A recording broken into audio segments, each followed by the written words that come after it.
감사합니다. 기도하겠습니다.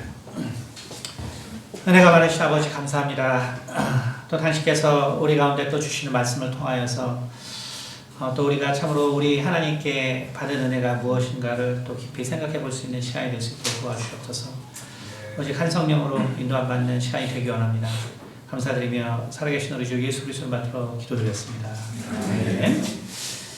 네, 우리가 그 성찬과 이제 세례가 자주 있는데 저희가 이 세례 성찬할 때 혹은 이제 저희가 임직할 때 이제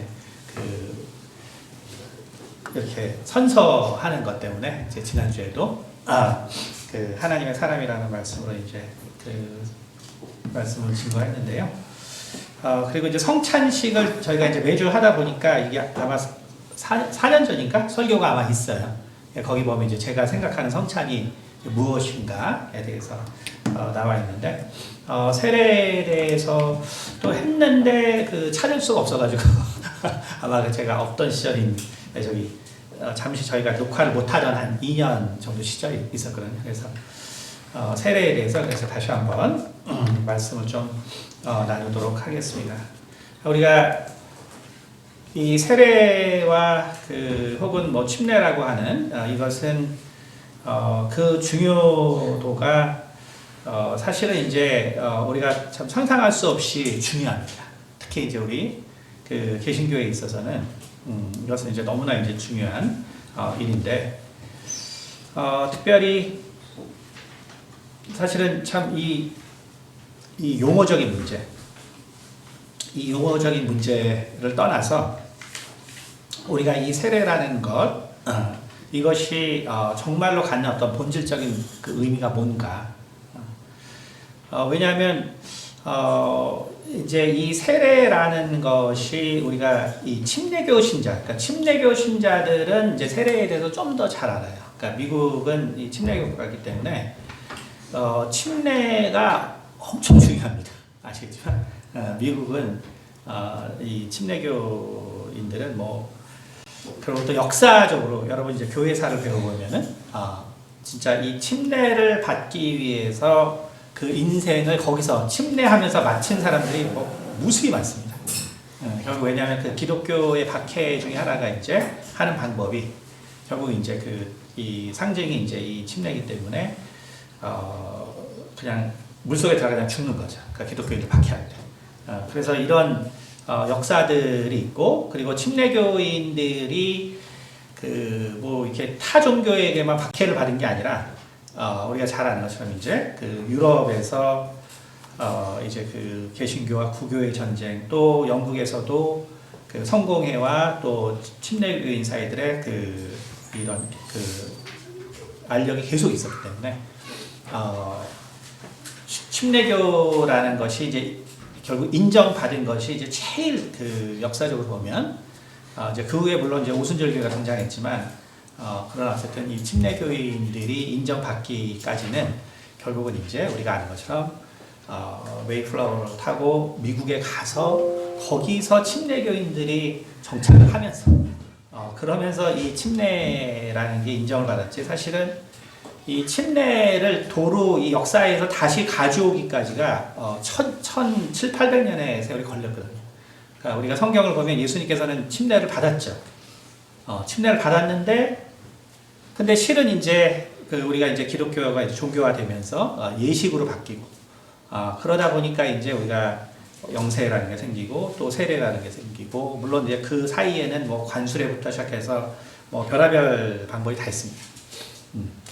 그리고 나서 예수님께서 원래 명하신 침례를 하려고 하는데 이제 그것이 이제 이단화가 됐었죠. 왜냐하면 이제 그 당시에 또 우리 프로테스탄트 내에서도 이제 예를 들면 이제 성공회 같은 데도 캐톨릭하고 단절했지만 성공회만을 영국에서는 인정했기 때문에 결국은 이제 침례교인들은 또 다 이단이 됐거든요. 그러니까 많은 침례교인들이 또 죽었죠. 그러니까 이게 침례라는 것을 그래서 역사적으로 회복하는 것 자체가 힘들었어요. 실은 역사적으로. 그러니까 우리가 이제 침례교인들하고 얘기하면 침례를 안 받았으면 구원을 못 받은 거예요. 이제 개념이 완전 달라요. 그러니까 침례교인들하고 얘기했는데 우리 세례 받았죠. 그러면 그 이제 구원을 못 받은 거예요. 근데 재밌는 건 뭐냐면 장로교는 그럼 어떠냐? 세례 받으면 다 된다 그러죠, 그렇죠? 그러고 이제 목사님들 꼭 저기 이스라엘 저기 성지순례 가가지고 꼭 요단강 가서 다시 침례 받거든요. 그러니까 목사님들은 가서 다 요단강에서 침례 받으면서 예수님께서 침례 받았으니까 자기들도 해본다. 요단강에서 다 침례 받아요. 그리고 성도들은 그냥 세례 받으면 된대. 되게 이제 아이러니죠.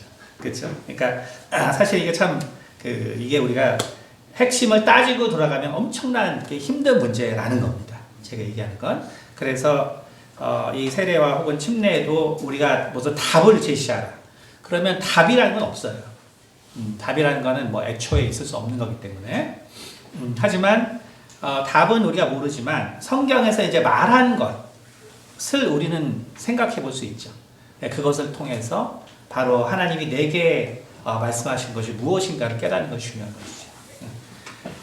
우선 예수님께서는 우리가 아는 것처럼 모든 율법의 그러한 그 의문이라고 하는 것들, 조문이라고 하는 그 모든 것들을 다 폐하셨습니다.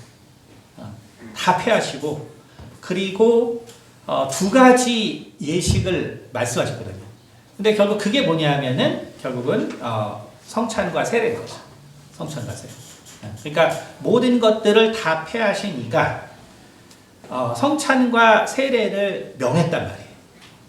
그러니까 그거는 무엇을 말하냐면은 성찬과 세례라는 것이 얼마나 중요한가를 얘기하는 것이죠. 그렇죠? 모든 율법을 다 폐하시니까 두 가지를 우리 가운데 명하셨으니까 이것은 진짜 엄청나게 중요한 것이다라는 것을 알 수 있습니다. 그렇죠?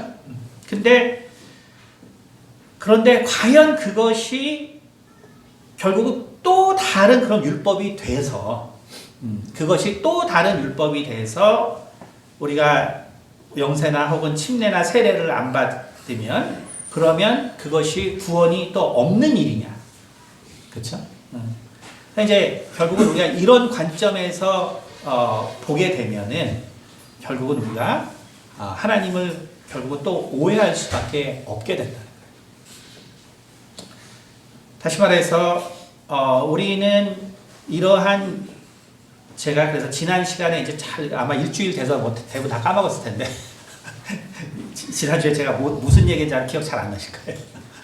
근데 결국 지난주에 제가 말씀드린 것의 결국 핵심이라는 건 뭐냐면 결국 우리는 하나님의 마음, 그래서 우리는 항상 하나님의 마음을 알기 위해서 노력해야 되는 거예요. 그러니까 우리가 많은 의문이 생기고 또 많은 어떤 그러한 것들이 생길 때 세상 사람들을 보시면 알겠지만 정말 그 지혜가 출중한 사람은 와 저런 데서 어떻게 저런 답이 나올까, 그렇죠?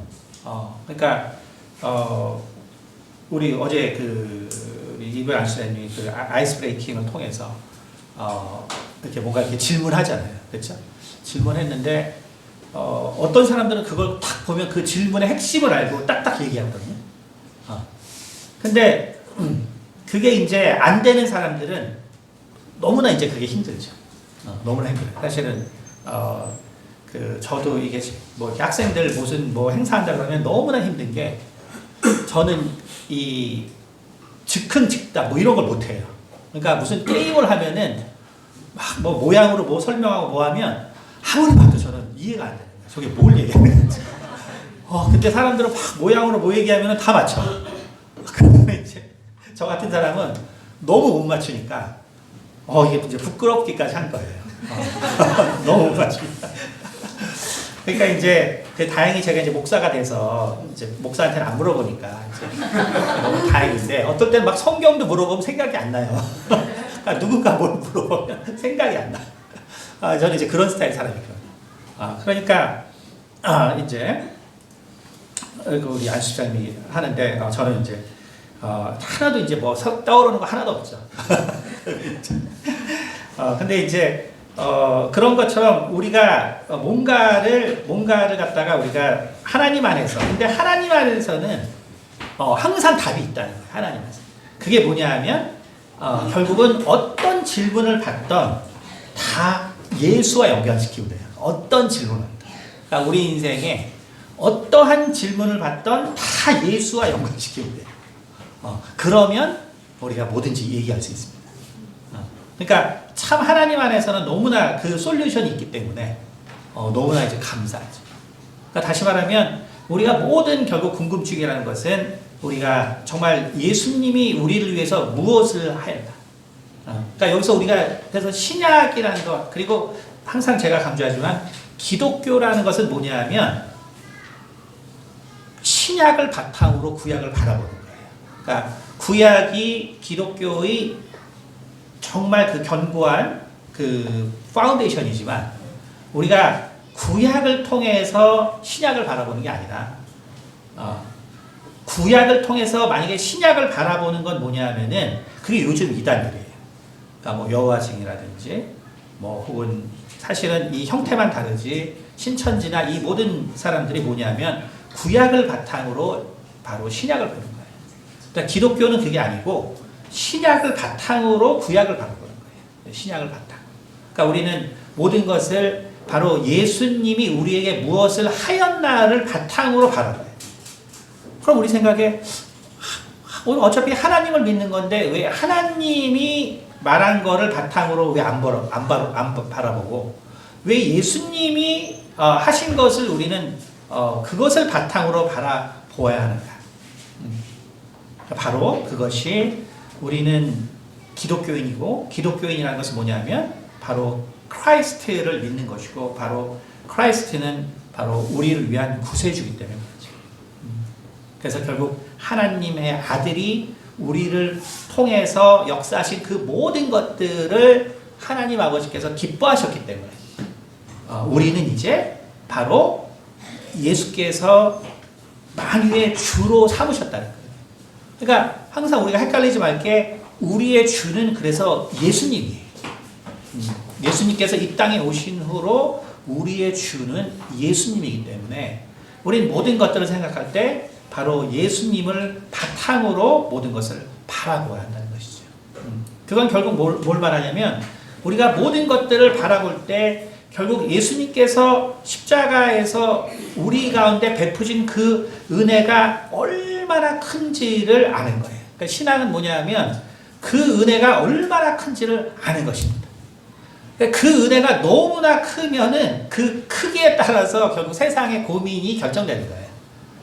그래서 내가 십자가에서 예수 그리스도의 그 은혜의 그 크기를 알지 못하는 만큼 내게는 사실 고통과 염려가 많아지는 것이고 그 은혜가 이제 너무 크면은 사실은 은혜가 너무 크다는 것은 뭐냐면 결국 하나님의 실존을 안다는 겁니다. 그러니까 하나님의 실존을 안다는 건 뭐냐면 세상에 걱정할 수 있는 게 없어요. 그러니까 세상에 걱정할 수 있는 게 없어요. 왜냐하면 하나님의 실존을 우리가 알기 때문에. 하나님의 실존을 아는데 내가 누구 밑에서 정말 밑에 있다고 내가 종으로 있는 것이 혹은 내가 아무리 비천한 입장이 있든 그것이 무슨 상관이 있어요. 그렇죠? 바로 그렇기 때문에 우리가 이 세례라는 것을 바라볼 때 그렇다면은 예수님께서 뭐라 그랬냐면 믿고 세례를 받는 사람은 구원을 얻을 것이라 그랬어요. 그렇죠? 그래서 뭐라 그랬냐면 세례라는 것이 정말 얼마나 중요한가를 말해주고 있죠. 근데 세례라는 것은 로마서에서 그리고 예수님께서 직접 십자가에 생각하신 걸 바울이 로마서에서 말했지만 세례라는 것은 결국 뭐냐면은 그 십자가의 사건을 내가 그대로 내 마음 가운데 받아들이고 십자가의 사건을 내가 그대로 내 마음 가운데 받아들인 거예요.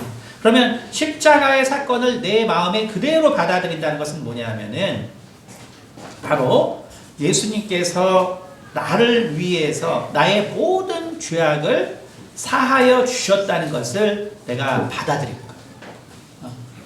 그러면 우리가 이 순간에 내가 정말 이 세례를 받기로 결정한 이 순간에 그러면 나의 인생에는 어떠한 변화가 오냐라는 것이죠. 나의 인생에 어떠한 변화가 오냐. 그리고 그것이 내가 느끼는 것과 혹은 느끼지 않는 것과, 다시 말해서 그 세례를 받아서 어떤 사람은 정말 감동해서 울기도 하지만 어떤 사람은 뭐 이게 세례인가? 라고 지나가는 사람도 있죠. 그렇죠? 하지만 중요한 건 뭐냐면은 우리 인간의 생각이나 인간의 감동이 중요한 것이 아니고, 우리가 그 사람을 바로 이 세례라는 과정까지 인도했을 때 우리가 얼만큼 그 사람의 의지가 하나님께 다가오도록 우리가 인도하고 있었는가가 아주 중요한 거예요. 여러분, 이게 무슨 말이냐면, 우리가 이 세례라는 것이, 우리가 교회에서 세례가 이루어지는 걸 보면 매우 쉬운 일 같지만, 막상 우리가 정말 어떤 사람을 전도해서 이 세례의 과정까지 이끌라 그러면 그것은 진짜 엄청난 노력이 됩니다. 실은. 그것은 엄청난 노력이 돼요. 그러니까 그 과정에는 결국 무엇이냐면 전혀 하나님을 알지 못하고, 그리고 이 영의 세계를 전혀 알지 못하는 사람이 결국 눈에 보이지 않는 그 하나님과 그 하나님의 아들의 일을 이 믿기까지, 거기까지 이르기 위해서는 그가 정말 최대한의 노력을 어쨌든 겪어야 이 세례라는 데 참여하게 돼요. 그러면 세례에 참여한다는 것은 뭐냐면, 인간이 정말 가지고 있는 그 어떤 의지의 총체, 인간이 하나님을 전혀 알 수 없는 인간이 그 의지의 총체로서 결국은 이 예수님이 말한 이 세례에 참여하게 됐다는 거예요. 그것은 그 사람이 어떤 경로로 세례에 참여했던 간에, 바로 세례라는 것은 오늘 예수님의 말씀처럼 뭐라냐면, 세례를 믿고 세례를 받는 사람은 구원을 얻을 것이요. 그렇죠? 근데 여기서 이 믿고의 그 레벨은 사람마다 다 다른 거예요. 그건 어쩔 수 없이 다 다릅니다. 하지만 그 사람들이 믿고 세례를 받았으면, 오늘 성경이 뭐라고 말하냐면 바로 구원을 얻었다라고 말하는 거죠. 구원을 얻었다. 그러니까 이것이 우리에게 있어서는 너무나 중요한 세례의 의미라는 거예요. 세례의 의미. 자, 그러면 이제 그래서 세례라는 과정이 왜 그렇게 중요한 일이고, 그리고 예수님이 정말 왜 그렇게 명하셨나? 우리가 생각해 보면 예수님의 그 십자가의 사건이라는 것을 우리가 뭐 아무 때나 받아들일 수 있죠. 그렇죠? 우리가 아무 때나 받아들일 수 있어요. 받아들일 수 있는데, 세례라는 것은 로마서 말대로 연합이에요. 연합. 그래, 연합인데 그냥 연합이 아니라 실은 그 연합을 통해서 우리가 새로운 피조물이 되는 과정이라고 이야기를 하고 있다는 거예요. 실은 내가 그것을 느끼든 느끼지 않든 새로운 피조물이 된다는 거예요. 그럼 이것은 무엇을 말하냐면, 우리는 이제 그 신앙생활에서 우리가 전도도 하고 막 하다 보면은, 그럼 이제 세례를 받았는데 또 세상으로 돌아간 사람들도 있고, 또 하나님을 부인하는 사람도 있고, 뭐 가지각종의 그 사람들이 있죠. 그렇죠? 그러면 우리의 결국은 첫 번째 생각은 뭐냐면, 세례 받아도 소용없구나. 그렇죠? 그러니까 우리에게는 이제 그런 생각이 되게 많아요. 세례 받아도 소용없구나. 이제 그렇게 되면 어떻게 되냐면은, 뭐 군대에서 뭐 세례를 뭐 엄청나게 막 줬고, 또 로마 시대에 결국은 기독교가 공인되면서 그냥 집단으로 주인이 믿으니까 다 믿고, 그것이 결국은 교회의 타락을 가져왔고, 그러니까 여기서 우리가 생각하는 건 뭐냐면, 하나는 알았지만 또 하나는 알지 못했다는 거죠. 그게 뭐냐면, 이 세례라는 그 과정과, 그리고 그것을 정말 뭐 아무나 받아서 결국은 교회가 타락했다라는 그 사실이 바로 이 예수님의 말씀이 틀렸다는 말과는 관계가 없는 거예요. 그것은 인간의 죄악의 문제이지 이 세례의 본질의 문제는 아니라는 거예요. 그러니까 그래서 우리가 극복해야 될 생각이라는 거예요, 이것은. 그러니까 우리가 열심히 노력을 했습니다. 어쨌든 최소한 정말 우리 성도님들에게 있어서는 제가 알기로 우리 가운데 세례를 받으신 분 중에서 진짜 뭐 아무 생각 없이 받은 사람은 없었던 것 같아요. 왜냐하면 우리 성도님들 자체가 이 세례라는 것이 중요한 걸 알았기 때문에 사실은 열심히들 인도해서 세례를 받았죠.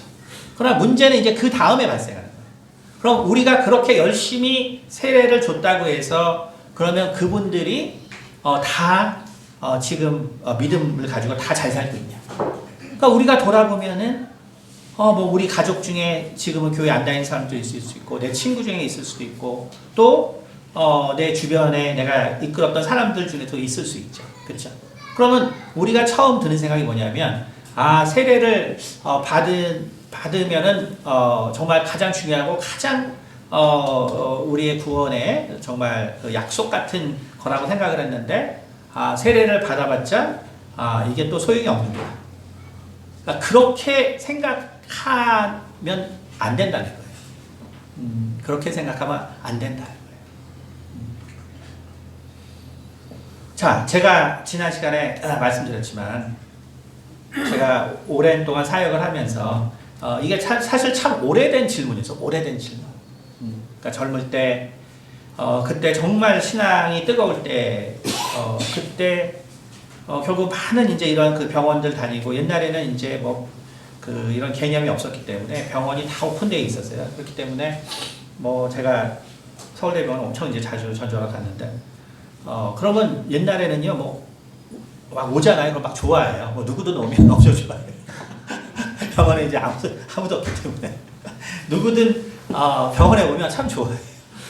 그럼 이제 막 얘기하고 진짜 재밌는 거 뭐냐면 중환자실에도 들어갈 수 있어요.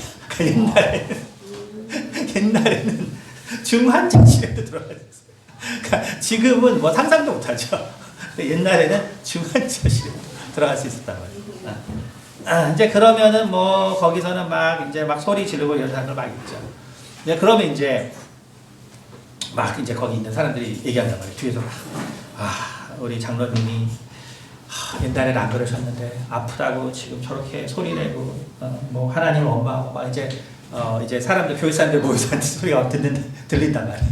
그러면 이제 참 결국은 다 이게 겉으로만 저렇게 믿음 있는 체 하는 거지. 아니면 장로들 다 가짜야 완전 이런 소리. 그렇죠? 그러니까 결국 뭐냐면은 우리가 정말 우리가 도대체 믿는 믿음과 그리고 우리가 구원의 증거로 받았다는 이 세례와 그리고 정말 우리의 구원과는 도대체 어떤 관계가 있냐. 그렇죠? 우리가 지난 시간에 말씀드린 것처럼 정말로 하나님이 우리의 믿음을 시험하기로 작정하면 그렇죠? 그러면 결국은 아브라함에게 이삭을 바치는 거기까지 간단 말이에요. 그렇죠? 그것보다 더 심하게 갈 수 있겠지만 바로 그렇게까지 간다는 거예요. 그러니까 이건 뭘 말하냐면 우리 중에 실은 하나님 앞에서 내 의로 믿음을 구원받을 수 있는 사람은 없어요. 그러니까 우리가 그것을 그래서 분명하게 알 필요가 있다는 거예요. 우리 누구도 하나님 앞에서 하나님이 원하시는 의로 구원받을 수 있는 사람은 없습니다. 그것은 거꾸로 말해서 뭐냐면 아무리 정말 형편없는 사람이거나 혹은 아무리 믿음이 좋은 사람이거나 구원은 그냥 하나님의 은혜로 되는 거예요. 은혜로 되는 것입니다. 왜냐하면 결국 하나님의 그 온전함과 하나님의 의를 만족시킬 수 있는 존재는 이 땅에 없기 때문에 여러분 그래서 세례라는 것이 중요할 수밖에 없구나를 여러분이 아셔야 돼요. 세례라는 것이 그래서 중요할 수밖에 없구나. 그러니까 우리가 왜 세례를 받도록 우리가 이끌어야 되는가? 그것은 사실은 여러분 세례를 받는 순간부터 오늘 그 베드로가 뭐랬냐면 세례를 받는 거는 베드로서의 선한 양심을 찾아 가는 거예요. 옛날엔 선한 양심이 뭔지 몰랐는데 이제 세례를 받고 나니까 선한 양심을 찾아서 그게 하나님께서 이끄시는 그 길로 간다는 거지. 내가 세례 받았다고 이 죄악의 세상에서 자유롭게 된 게 전혀 아니에요. 그러니까 내가 당하는 것은 똑같아요. 오늘 영어 예배 때 그 말씀이 뭘까? 자, 이렇게 기억이. 제임스. 제가 이런 사람입니다. 야고보서 1장 말씀이었는데 거기 이제 그 킹제임스 버전에 아주 그 재밌는 표현이 있더라고요. 그래서 야고보서 1장이 이렇게 돼 있거든요. 내 형제들아 너희가 여러 가지 시험을 당하거든 온전히 기쁘게 여기라. 근데 여기서 여러 가지 시험을 당하거든. 근데 이게 킹제임스 버전에 뭐라고 써 있냐면은 diverse. So what was the words? Diverse. 뭐였더라? temptation이니까. 그렇죠. 그러니까 diverse temptation이라고 돼 있어요. 그러니까 뭐라 하냐면 여러 가지 시험을 당하거든. 그러니까 diverse temptation이가 뭐냐면 그 다이브는 그야말로 물에 다이빙하는 거거든요. 근데 그 사람들이 경험하는 유혹들이라는 거예요. 그래서 이제 미국 사람들이 뭐 찾아보니까 미국에 쓰는 뭐 관용구인데 다양한 죄를 말하는 거예요. 다양한 죄. 근데 그래서 템테이션이라는 원래 헬라어 뜻도 뭐냐면은 색에서 난 거예요. 색깔. 그러니까 유혹이라는 말이 어디서 났냐면 그냥 다양한 색깔에서 나온 거예요. 그럼 다양한 색이라는 건 뭐예요? 색이라는 것이 뭐냐면 석가모니의 위대한 깨달음이거든요. 그 동양에서 가장 위대한 깨달은 단어 중에 하나가 색이에요. 색. 그러니까 석가모니가 이 만물을 한 글자로 표현했는데 그게 색이에요. 색. 그러니까 태양빛을 받으면 모든 물체는 다양하게 색을 나타내요.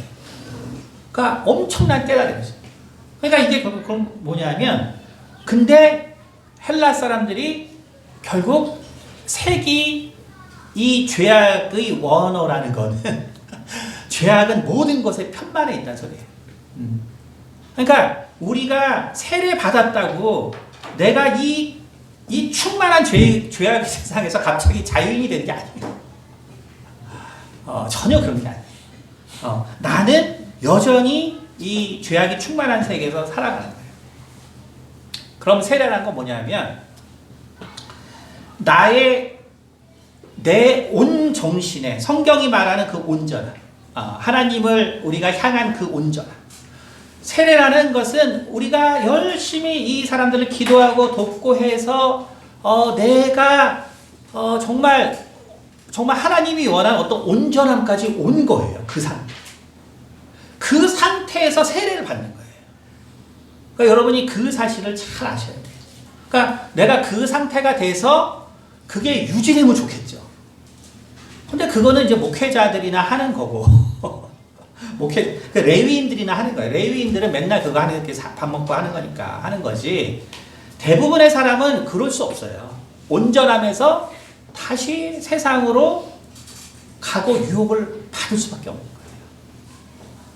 그러니까 여러분이 우리가 열심히 노력했는데 결국 어떤 사람들이 뭔가 믿음이 없는 것 같고 성장하지 않는 것 같고 여러분 그래서 세례라는 것이 의미가 별로 없구나 라고 생각하는 순간 우리는 속는 거예요. 뭘 속냐면 예수님의 피가 어떤 건지를 내가 속는 거예요. 그런 경험들이 뭘 만들어내냐면 나의 믿음도 희석시켜요. 예수님의 피와 연합해봤자 소용이 없구나. 아무리 예수님의 피와 연합하는 그 세례를 우리가 줘도 그게 아무런 효력이 없구나. 여러분, 그것은 우리가 하나님을 오해하는 거예요. 그것을 아셔야 됩니다. 여러분, 예수님이 우리에게 베푸신 것이 무엇인가를 우리가 한번 보면, 우리가 요한복음 한번 16장 보겠습니다. 요한복음 16장. 요한복음 16장에 이런 말씀이 있습니다. 16장 21절. 우리가 20절, 20절 보겠습니다. 내가 진실로 진실로 너희에게 이르노니 너희는 곡하고 애통하겠으나 세상은 기뻐하리라. 너희는 근심하겠으나 너희 근심이 도리어 기쁨이 되리라. 여자가 해산하게 되면 그때가 이르렀으므로 근심하나 아기를 낳으면 세상에 사람 난 기쁨으로 말미암아 그 고통을 다시 기억하지 아니하느니라.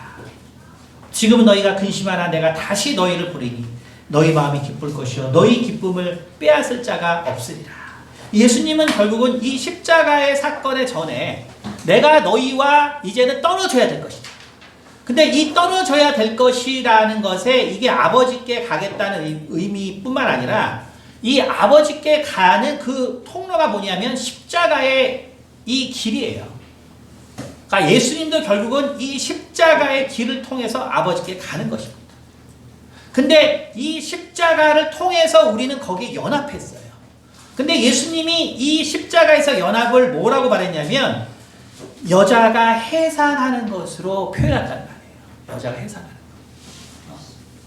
근데 예수님께서 우리는 이 예수님께서 남자로 오셨기 때문에 예수님이 해산의 고통을 알 수 있을까라고 생각할 수도 있겠지만 하지만 우리가 아는 것처럼 예수님의 이 표현과 예수님의 삶은 우리가 정말 하나님의 아들로서 상상할 수 없는 그 고난과 고통과 그리고 우리가 받아야 될 모든 대가를 받으셨죠.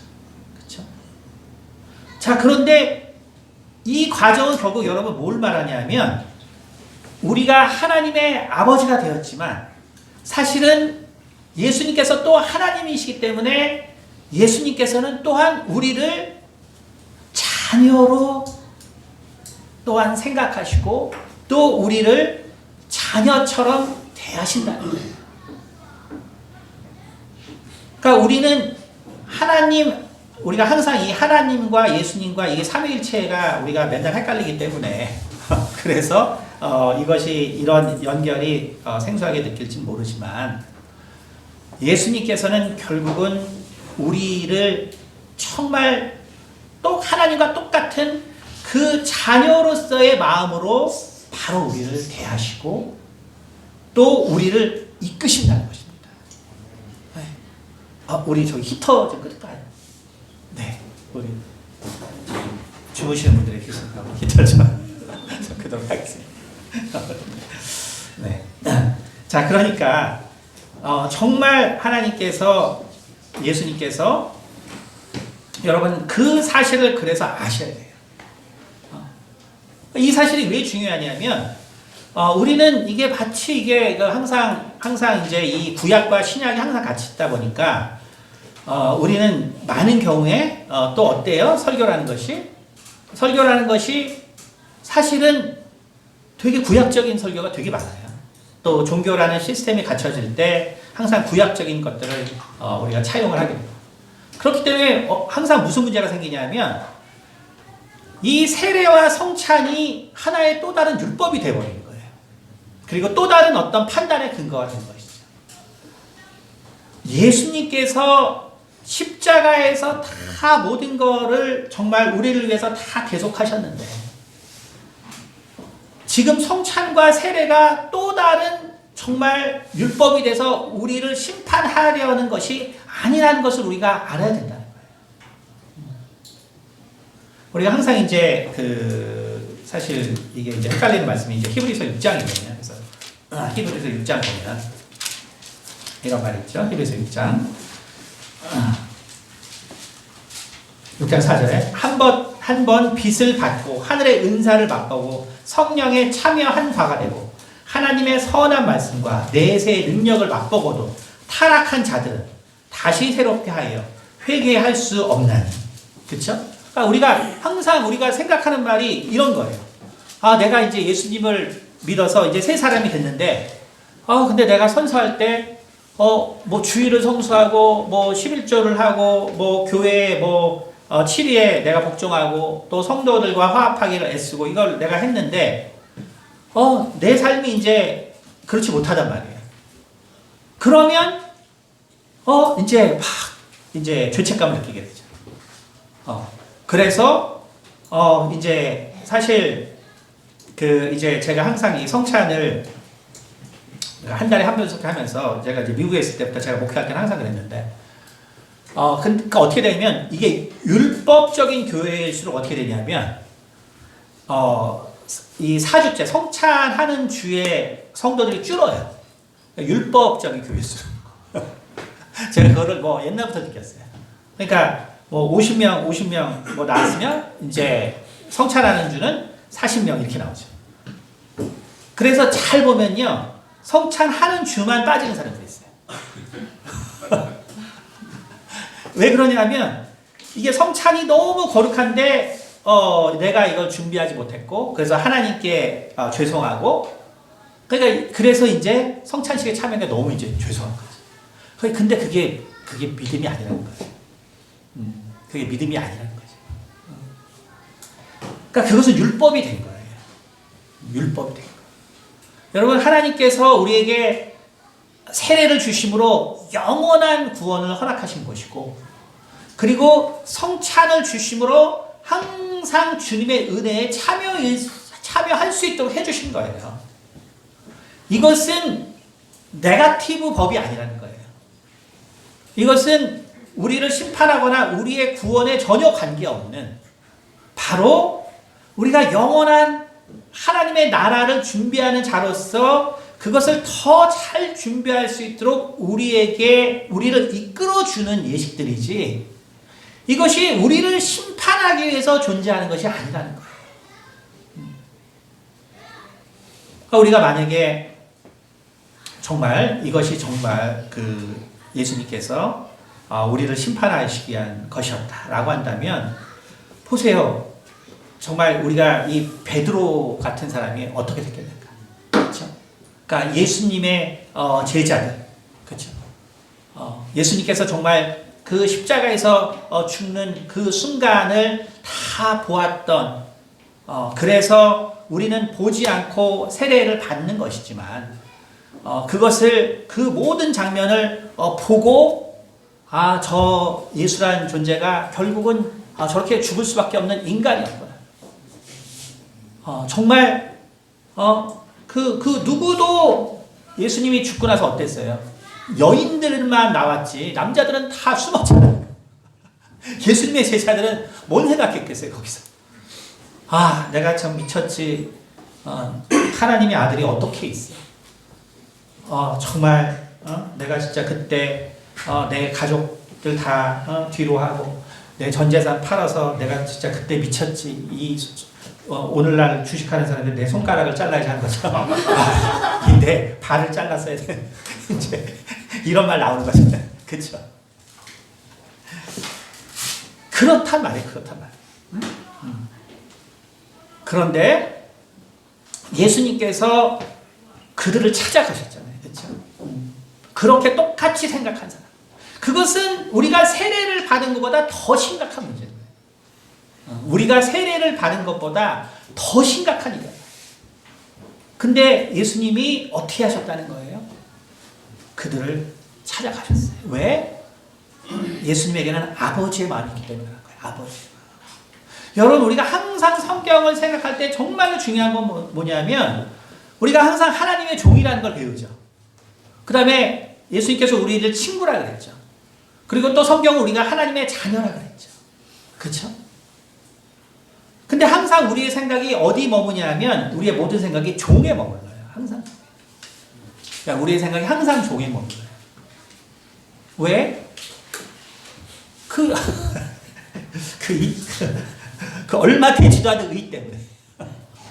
얼마 되지도 않은 의 때문에 내가 어떻게 하나님 내가 자녀라고 할 수 있겠어. 내가 어떻게 하나님을 친구라고 예수님을 친구라고 할 수 있겠어.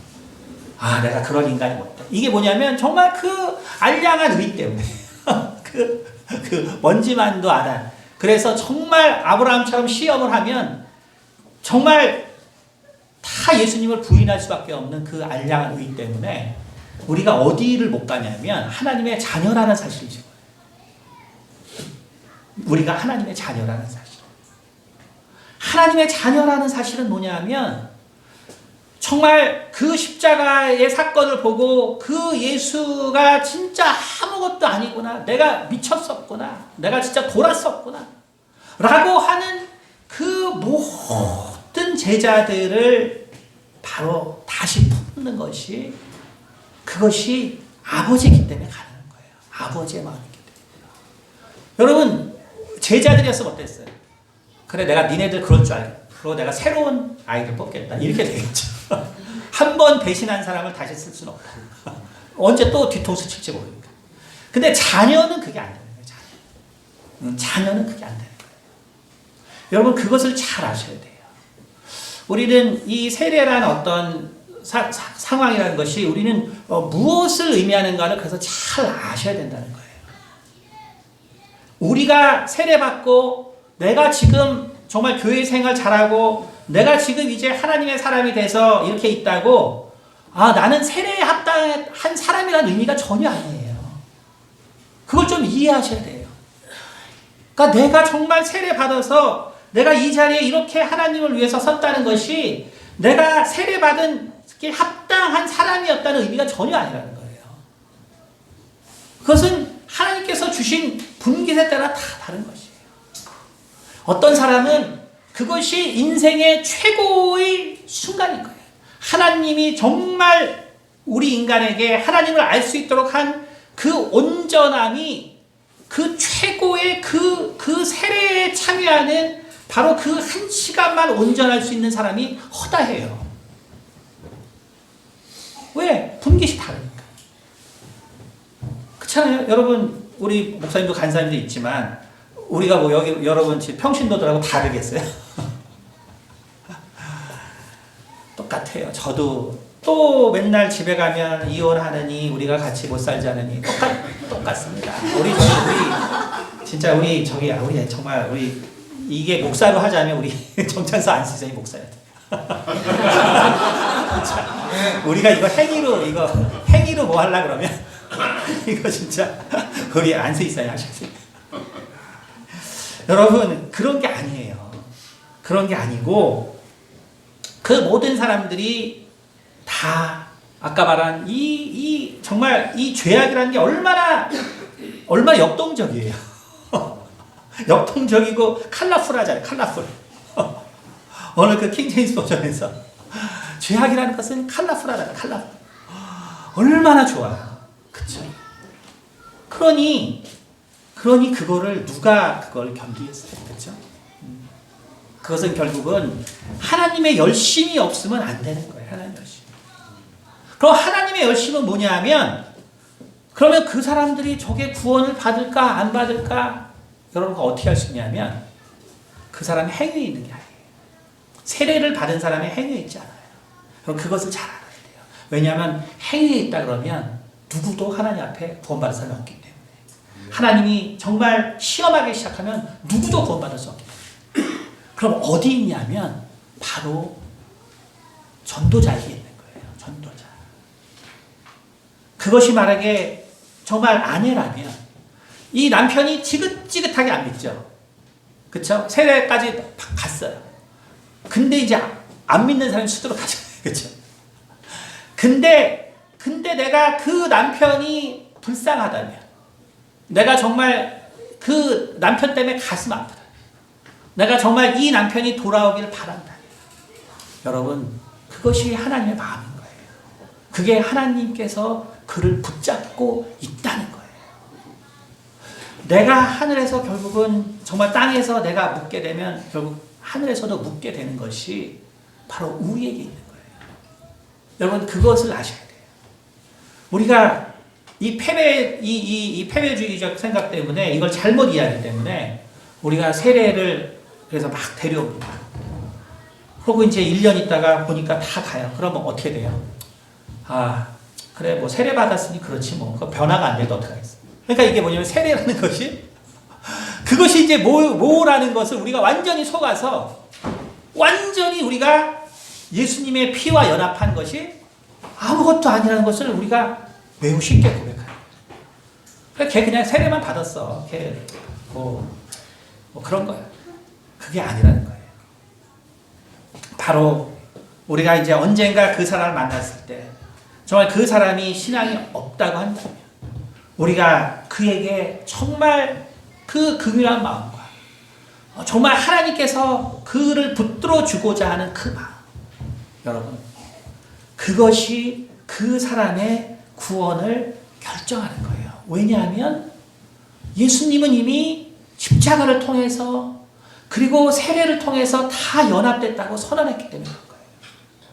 하나님의 입장에서는 여러분 아무런 문제가 없습니다. 문제가 되는 건 우리예요. 문제가 되는 것은 우리고 우리가 어떻게 그 세례를 생각했냐에 달려있는 거예요. 여러분, 제가 말했지만 젊은 날에는 제가 많은 경험이 없었기 때문에 정말 참 그 젊을 때 내가 뭐 애가 딸렸어요, 뭐가 딸렸어요, 뭐 신나게 그냥 세상에 제일 믿음 좋은 사람처럼 하는 거지. 그러니까 뭐 다 판단하고 다니다. 그러니까 이제 이렇게 넘어지는 거예요. 넘어지는 거예요. 그러니까 다 판단하는 거예요. 근데 제가 막 오랫동안 생각하면서 제일 신기했던 것들이 뭐냐면 정말 너무너무나 간절하게 남편을 위해서 기도하거나 혹은 아내를 위해서 기도하거나 혹은 자녀를 위해서 기도한 사람이 쉽게 말하면 세례를 받는 경험도 없는 사람들이 있죠. 근데 옛날에 이제 제가 신앙 생활할 때 어떤 분이 계셨냐면 그 삼성에서 이제 그 일을 하시던 분이 계셨는데 그분이 이제 하여간 일을 잘 하셔가지고 진짜 뭐 아주 진짜 아주 그 젊은 사람들에게는 참 되게 일도 잘하시죠. 신앙주도 있죠. 너무나 이제 대단하신 분이었어요. 그래서 제가 롤모델 같은 사람이죠. 근데 이제 그분을 이제 10년 후에 이제 제가 뉴욕 가기 직전에 이제 우연히 만나게 됐는데 근데 그분이 머리가 완전히 새하얘진 거예요. 그러니까 30살 때 삼성에 들어가서 무슨 우리 어제 이브에 안수장이 말한 것처럼 무슨 그 디벨롭 무슨 그 상 받으신 분이에요. 그래가지고 진짜 아주 잘 나가는 분인데 10년 후에 만났는데 머리가 하얘진 거예요. 40살 됐는데 길거리에 와서 너무나 놀랐죠. 도대체 무슨 일이 있었냐. 그랬더니 그런 거예요. 자기가 정말 이제 어머니는 이제 믿고 돌아가셨는데 일찍 좀 돌아가셨어요. 그래서 이제 아버지 이제 모시고 산 거지. 아버지를 모시고 살았는데 아버지가 어머니 돌아가시고 얼마 안 돼서 이제 중풍으로 쓰러지신 거예요. 근데 이제 워낙에 이제 안 믿는 집안이니까 뭐 절대로 이제 뭐 안 믿는 거죠. 그러니까 결국은 그 아버지를 수발하고 왜 수발했냐면 아버지가 믿을 수 있도록 하기 위해서. 그 아버지 수발하고 뭐하고 해서 10년이 지난 거예요. 그러니까 결혼도 못 하시고 아버지를 10년 수발하는 통. 그리고 그 아버지 때문에 너무나 많은 그런 아픔들이 있어서 너무 이제 안 믿고 계속적으로. 그러니까 이제 머리가 다 휘어지신 거예요. 그래가지고. 근데 얼마 전에 아버지가 구원을 받으셨어요. 그래서 너무나 감사하다고 어떻게 구원받으셨나요? 하시는데 실은 나는 아버지가 구원받은지 내가 알지 못했다. 그러니까 결국은 이제 일하시러 이제 가셨는데 아버지가 집에서 돌아가신 거죠. 돌아가신 거예요. 저녁에 이제. 근데 그날 저녁 때쯤에 하나님이 갑자기 어떤 환상을 보이셨는데 그게 뭐냐면 그 아버지에게 그 밥풀로 된 이제 그거였는데 아버지가 그 밥풀로 돼 있다 보니까 막 먼지가 엄청 많이 붙은 거예요. 근데 갑자기 하나님께서 이분은 뭐 환상을 보라 이런 분 아닌데 일하는데 갑자기 환상이 보이는데 그 무슨 이제 아버지가 이게 아까 말한 것처럼 이게 주먹밥으로 돼 있는데 거기 먼지가 엄청 많이 붙었는데 하나님이 다 그거를 띄워주시더라고요. 이게 뭐지 하고 가보니까 아버지 돌아가신 거예요. 근데 하나님께서 구원받은 것을 보여주신 거죠. 여러분 이게 무엇을 얘기하는지 우리는 잘 알아야 돼요. 근데 사실은 저는 이런 경험들이 너무 많았어요. 그 중간중간에 제가 뭐 말씀드린 적도 있지만 여러분 구원이라는 것이 정말 어느 입장에서 구원이라는 것이 가능한가를 우리는 생각해야 됩니다. 이런 경우는 너무나 극단적인 경우지만 우리가 많은 경우에 우리가 사실은 이 세례라는 정말 그 과정이 있고 그리고 그 과정 가운데 우리가 애쓰는 많은 것들이 우리 눈에 어떤 결과를 맺지 못한다고 해서 우리 주님의 피가 의미 없었다는 것이 아니에요. 그 아버지가 10년 동안 정말 아들이 원하는 어떤 그러한 믿음의 고백을 안 했다고 해서 그 아버지가 그 말을 듣지 않은 게 아니에요. 그 아들의 노력을 생각하지 않은 게 아니에요. 여러분 인간은 그 사랑에 대해서 반드시 고마워할 날이 있고 반드시 내가 표현하지 못했지만 정말 네가 믿는 하나님을 내가 믿겠다는 마음이 우리는 생길 수 있는 거예요. 그거는 여러분 우리 사랑에 있는 거예요. 우리의 사랑에. 그러니까 제가 그래서 그 감독님 요즘에 너무나 미안한데 정말 사모님이 구원 받으셨다면 내가 평생 기도하겠다는 그 말이 저는 얼마나 가슴이 아프죠. 여러분 정말 교수님이 보여주신 그 사랑이 있었다면 사모님이 원하지 않는 그러한 고백은 없었을지라도 여러분 우리 인간은요 그 사랑이 뭔지 알아요. 여러분 우리는 하나님의 사랑이 무엇인지 알아요. 우리는 정말 그 사랑이 우리 가운데 어떻게 역사했는지 알게 만들어진 존재예요. 여러분 우리는 그것을 이해합니다. 우리는 어떤 세례라는 것은 우리가 정말 온전해질 수 있는 어떤 최고의 자리예요. 그것이 그 자리에 갔기 때문에 정말 예수님의 그 피와 우리가 연합이 된 거예요. 그리고 예수님은 그것으로 오늘 본문 말씀에 구원을 받았다라고 얘기한 거예요. 그것은 그대로 적용되는 거예요. 우리가 이제 앞으로 지을 죄들이 사해지지 않는다는 소리가 아니에요. 여러분 히브리서에 있는 이 6장의 말씀은 그런 말이 아니라 정말 그가 타락해서 정말 그 악의 자리에 가는 걸 말하는 거예요. 니골라 같은 사람을 말하는 거예요. 히브리서는. 근데 우리가 정말 가족들이 믿지 않았다고 또 그래서 신학 교회 안 간다고 뭐 안 한다고 저 사람은 구원을 못 받았나 이렇게 고민할 필요가 없단 말이에요. 우리의 사랑이 있다면 우리는 그것을 다 알 수 있어요.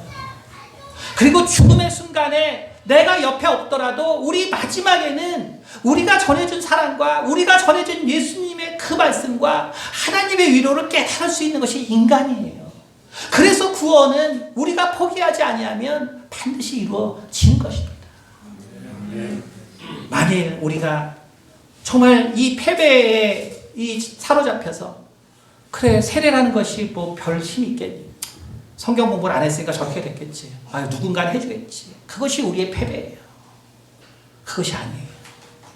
그 사람의 어떠한 행위와 어떠한 삶에 관계없이 하나님께서 구원을 약속한 자이기 때문에 우리가 정말 우리의 최선을 다해서 그들에게 사랑으로 우리가 다가가고 하나님의 말씀으로 다가간다면 반드시 그들은 구원을 받게 됩니다. 왜냐하면 예수님께서 믿는 자는 구원을 얻을 것이라고 약속했기 때문입니다. 기도하겠습니다. 은혜가 많으신 아버지 감사합니다. 참으로 하나님께서 우리에게 정말 세례와 그리고 성찬을 약속하셨습니다. 오늘 우리가 또한 성찬식이 있습니다. 정말 이 성찬에 참여하는 것이 정말 나의 의로 참여하는 것이 아니고 참으로 주께서 정말 우리에게 신령한 것으로 채워주시기 위한 아버지 성찬이라는 것을 아버지 우리에게 명심할 수 있도록 도와주시옵소서. 주님, 나의 부끄러운 모습을 가지고 나올 수밖에 없는 것이 이 성찬에 나오는 우리들의 모습입니다. 하지만 주님의 피와 연합하여 우리가 이미 세례 받았사오니 우리가 정말 이 조금 있는 의 때문에 이 성찬에 참여하지 못하는 그러한 어리석음에서 벗어나게 도와주시고 아버지 참으로 기쁘게 정말 우리 주님의 살과 피에 참여하여서 참으로 우리 주님의 큰 은혜를 우리가 평생에 누릴 수 있도록 도와주시옵소서. 감사드리며 살아계신 우리 주 예수 그리스도를 받들어 기도드렸습니다.